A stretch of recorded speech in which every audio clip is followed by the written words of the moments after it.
संघों का मिलन यहाँ पर हुआ और आज हम सबके हृदय के अंदर एक ही भावना है, एक गुणानुराग को आज हम लेकर आए हैं। गुरुदेव के जन्मदिन के निमित्त गुरुदेव के जीवन की एक गरिमा सुनेंगे, उनका जीवन कवन सुनेंगे, उनका चरित्र सुनेंगे।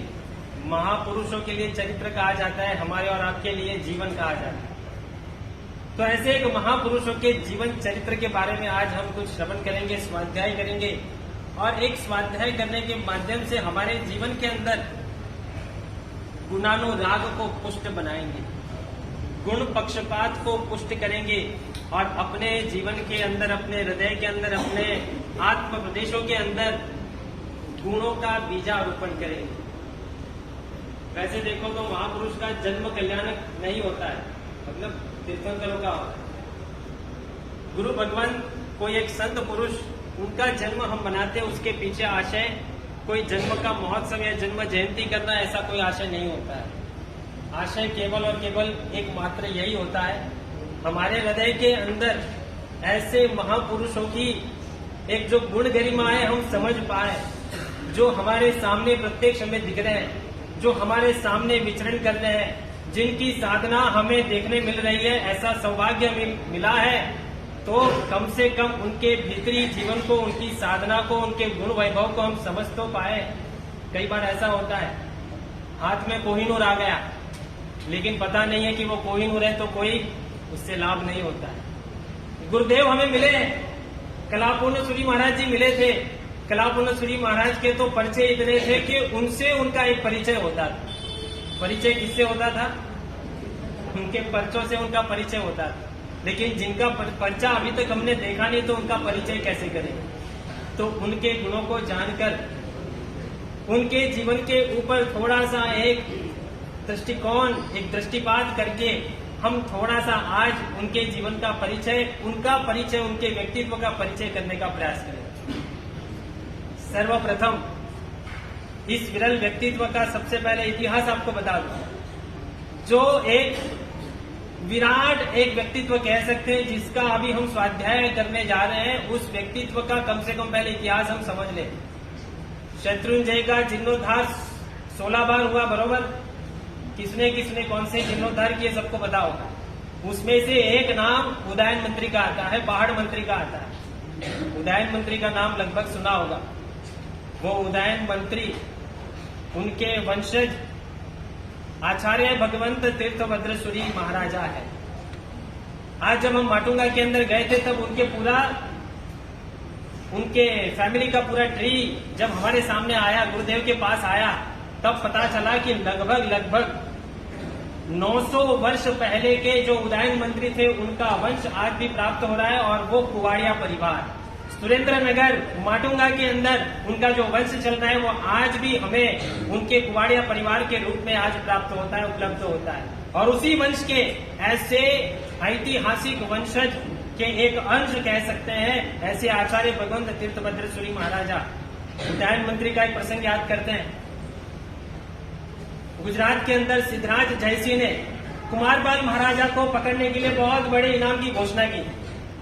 कैसे भी जिंदा या मुर्दा कुमारपाल को पकड़ के आपको हमारे पास लाना है। और कुमारपाल पहुंचे हैं कहां पे? आचार्य भगवंत हेमचंद्राचार्य सूरी महाराज के पास।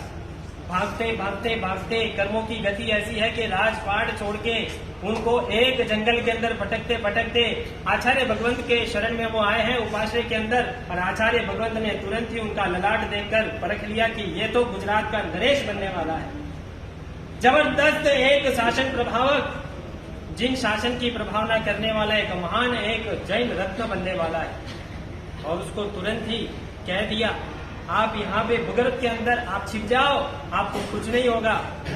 और कुछ ही समय के बाद उदयन मंत्री अपने घोड़े के ऊपर सवार होते होते अपने सैनिकों के साथ उपाश्रय के अंदर आए। आचार्य भगवंत को कह रहे हैं, आचार्य भगवंत हम यहाँ से गुजर रहे थे, आपके वंदन करने का विचार आ गया और उस भाव से वंदन करने आए। कोई कार्य सेवा हो तो बताना। ढूंढने के लिए नहीं आए थे, कोई शंका से नहीं आए थे, वंदन करने के लिए आए। श्रावक है, युद्ध करने जाने के पहले भी वंदन करने आते हैं, युद्ध करने से पहले भी प्रतिक्रमण करते हैं। वो हमारी कुमारी, वो हमारी शूरवीरता और वही हमारी एक जैनत्व की जबरदस्त एक उजागर भावना भी थी। आचार्य भगवंत को वंदना करके पूछे, कार्य सेवा हो तो बताओ। आचार्य भगवंत ने कहा कि सच में मैं जो काम बताऊंगा वो करोगे आप?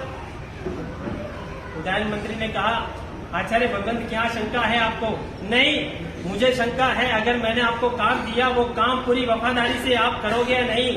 उद्यान मंत्री ने अपनी तलवार निकाल के कह दिया, आचार्य भगवंत आप कहो तो अपना सिर काट के आपके चरणों में रख सकता हूं, आप खाली फरमाओ, आज्ञा करो, आदेश करो।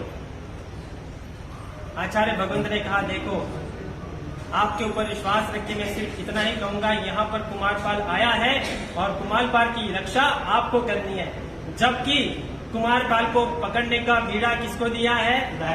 उदयन मंत्री को दिया है। उसी को आचार्य भगवंत ने कह दिया कि आपको इसकी रक्षा करनी है। और केवल आचार्य भगवंत के आदेश से उसने तुरंत ही स्वीकार कर लिया, कहती आचार्य भगवंत आपका जैसा आदेश शिर मान्य है मेरे। और कुमारपाल की पूरी संपूर्ण जब तक उसकी व्यवस्था है, जब तक उसके ऊपर से भय दूर नहीं हो रहा है, तब तक सारी व्यवस्था इस उदयन मंत्री ने की है। ऐसा समर्पण भाव, ऐसी गुरु भक्ति, ये उनके परंपरा से आई हुई है। हम सोचते हैं कि गुरुदेव का जीवन, उनका व्यक्तित्व इतना जबरदस्त, उसका कारण क्या? कई बार हम भी देखते, पट्टी देखते हैं, खानदानी देखते हैं, कारण उसके अंदर कितने सालों पहले की परंपरा के अंश उसके खून के अंदर होते हैं, उसके संस्कारों के अंदर होते हैं, उसका एक गुण वैभव होता है, उसके साथ उसका संबंध होता है। तो ये तो सहज हो गया कि ऐसा उत्कृष्ट समर्पण भाव, ऐसा उत्कृष्ट गुरु भक्ति का भाव उनके हृदय के अंदर। और ऐसा ही समर्पण भाव हमने देखा था राजस्थान के अंदर। हम लोग आबू में थे, राजस्थान के अंदर ऐसे ही पता समाचार मिले कि आबू के अंदर गिच्छाधिपति कल्पतरु सूरी महाराज, कलाब्रव सूरी महाराज, उनकी निष्ठा के अंदर चेन्नई के एक पुण्यशाली परिवार ने समर वेकेशन का उद्यान का आयोजन किया, एक ऐतिहासिक उद्यान। लगभग 750 से भी ज्यादा लोग उस उद्यान के अंदर आराधना कर रहे हैं। ऐतिहासिक एक तीर्थ का एक प्रांगण और जबरदस्त एक माहौल बना हुआ है। और वहां पे हम आचार्य भगवंत को काफी साल के बाद वंदन करने के लिए ऊपर गए। हम 7 महात्मा, जो बड़े 5-7 महात्मा और गुरु भगवंत आचार्य भगवंत को वंदन कर रहे हैं। और उस समय की बात ऐसी थी कि हम गिरनार नवानों के लिए तैयारी कर रहे थे। गिरनार नवानों के लिए लगभग 900 से 1000 फॉर्म फाइनल, जिनको हमने कंफर्म कर दिया। उदयपुर का चातुर्मास तय हो गया था। 7 साल की विनती के बाद उदयपुर वालों को संतोष देने की भावना उन्होंने प्रदर्शित की थी गुरुदेव ने। ये पूरा कार्यक्रम और उसके अंतर्गत कितने सारे कार्यक्रम, किसी का जीवित महोत्सव, किसी की दीक्षा, किसी का क्या गृह जिनालय की प्रतिष्ठा वगैरह, अनेक कार्य सारे तय हो चुके थे। अब हम वहां गए, आचार्य भगवंत को वंदन किए, गच्छाधिपति को। गच्छाधिपति ने वंदन करके थोड़ा औचित्य वगैरह जो भी औपचारिक जो भी बातचीत करनी थी वो की। और तुरंत ही गुरुदेव ने बात की। गुरुदेव, गच्छाधिपति को हमारे गुरुदेव बोले, हमारे लिए कोई कामकाज सेवा हो तो फरमाइए। और आचार्य भगवंत ने तुरंत ही अपने मन की जो भावना थी उनके पास रख दी, क्योंकि मालूम है ये जो तीर्थभद्र सूरी है ना, ये भगत है। ये भले ही लोगों के लिए आचार्य बन गए, लेकिन हमारे समुदाय के लिए और हमारे लिए भगत है। कौन है? हमारे पूरे समुदाय के अंदर हमारे गुरुदेव से जितने भी बड़े उनके गुरु भाई थे या जो भी थे, सब हमारे गुरुदेव को भगत करके बुलाते थे। क्योंकि उनको मालूम है कि भगत कभी भी ऊंची आवाज में भी नहीं बोलता है, कभी सामने जवाब नहीं देगा। उसको कोने में बिठाएंगे तो कोने में बैठ जाएगा। उसको कहीं पे प्रधानता मिली नहीं मिली, कुछ भी कैसे भी उसको रखेंगे, वो कभी कुछ अपने मुंह में से निकालेगा नहीं।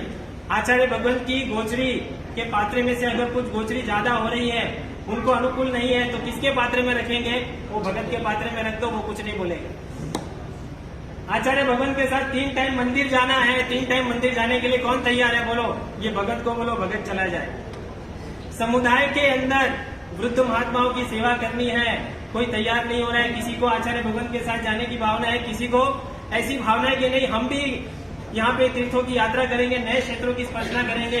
आचार्य भगवंत ने सबको पूछा और फाइनली कह दिया कि भाई भगत, आपको सारे वृद्ध महात्माओं को यहाँ पे संभालना है। हम जा रहे हैं साउथ में, आपको यहाँ पे कच्छ और गुजरात के अंदर ये सारे वृद्ध महात्माओं को लेकर संभालना है, उनको समाधि देनी है। तहत्ती मालूम था ये भगत है, इनको कुछ भी बोलो तहत्ती होने वाला है। इसलिए यहाँ पे कलाब्रव सूरी महाराज को इतना पूरा उनका भूतकाल उनको अनुभूत है कि गुरुदेव को कभी कुछ भी बोलेंगे, कभी मना करने वाले नहीं। भगत इधर आओ, हमारी इच्छा है कि चेन्नई वाले आए हैं। 25 साल पहले कलापूर्ण सूरी महाराज ने यहाँ पर नया मंदिर की एक ऐतिहासिक प्रतिष्ठा कराई थी। पूरा चेन्नई दीवाना हो गया था कलापूर्ण सूरी महाराज का, और पूरा एक फलौदी किचन वाले ये सब तो जैसे कि सालों का पुराना एक नाता लेकर एक कलापूर्ण सूरी जी के साथ ऐसे जुड़े हुए थे, एक में एक बने हुए थे। और अब सब आए हैं और फलौदी वाले ने ही ये पूरा उद्धान करवाया है। और उनका भी बहुत आग्रह है कि गुरुदेव 25 साल हो गए, आपका पूरा समुदाय नहीं आया, कोई गुरु भगवान नहीं आया, किसी को तो भेजो। 25 साल के बाद सालगिरी आ रही है 25वीं, आपकी निष्ठा होनी चाहिए, या तो आपके समुदाय में से कोई भी उपस्थित होने ही चाहिए। हमारी जाने की कोई संभावना नहीं है। और मैंने सभी पदस्थों को पूछ लिया कि कौन जाएगा अब इतना दूर चेन्नई जाना। और हम तो मैं सच बोलूं, दीक्षा के बाद हमने तो कभी सोचा भी नहीं था सपने में भी कि हम कभी साउथ में जाएंगे। ये चेन्नई, ये हैदराबाद, ये जो बेंगलोर, ये हमारे लिए एक सपने के एक ख्वाब थे।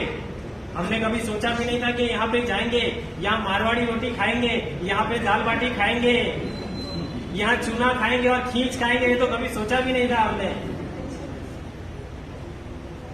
लेकिन जहाँ प्रकृति और परमात्मा की इच्छा होती है, वहां हमें खींच के जाना पड़ता है।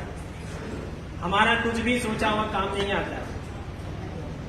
और गुरु भगवंत को कहा कि हम सबके पास हमने ये प्रस्ताव रखा, लेकिन किसी की मानसिक तैयारी अभी तक बन नहीं रही है। काम करो, आप चेन्नई संभाल लो, चेन्नई वालों को आप संतोष दे दो आप। और गुरु भगवंत ने एक हल्की सी एक 20-30 सेकंड के लिए विचार करके, और जैसे ही आचार्य भगवंत गुरुदेव को बोल रहे हैं, हम सब एक दूसरे का चेहरा देख रहे, गुरुदेव क्या बोलेंगे, अभी हाँ बोलेंगे ना बोलेंगे, क्या जवाब देंगे। और हम तो सब तरस रहे थे गिरनार में जाने के लिए, गिरनार में नवानु करेंगे।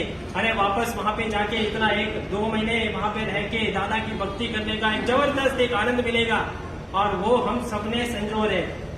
और इतने में गुरुदेव को हम देख रहे कि गुरुदेव क्या बोलेंगे, और गुरुदेव ने बोला धरती गुरुदेव। और हम एकदम मूडलेस हो गए सब कि गुरुदेव जयपुर के अंदर चातुर्मास जय बुला दी है, ये यहाँ पे गिरनार के अंदर 4 से 5 धर्मशाला बुकिंग कर दी है, डिपॉजिट दे दी है, सब तैयारियां इतनी हो चुकी है। और गुरुदेव ने एक आधी मिनट के अंदर बोल दिया कि तहती गुरुदेव। और सचमुच में हमने तब देखा कि गुरुदेव हमारे गुरुदेव नहीं है, सचमुच के भगत थे। वो आज भी इतने ऊपर के स्तर के ऊपर पहुंचने के बाद, आचार्य बनने के बाद, आज अपने गुरु नहीं है, अपने गुरु भाई है। कलाप्रभ सूरी महाराज, कल्पतरु सूरी महाराज गुरु नहीं है, कौन है? गुरु भाई, गुरु भाई है। आज मैं मेरी गुरु माँ की बात सुन सकता हूँ, लेकिन गुरु भाई की बात सुनना, मेरे सारे प्रोग्राम कैंसिल करके उनकी बात को प्राथमिकता देना, उनको खुश करना, ये बहुत बड़ी बात। ये अगर कोई भगत हो ना, और जिसके अंदर ये ऐसा उदयन मंत्री का खून हो, वही ये कर सकता है, याद रखना।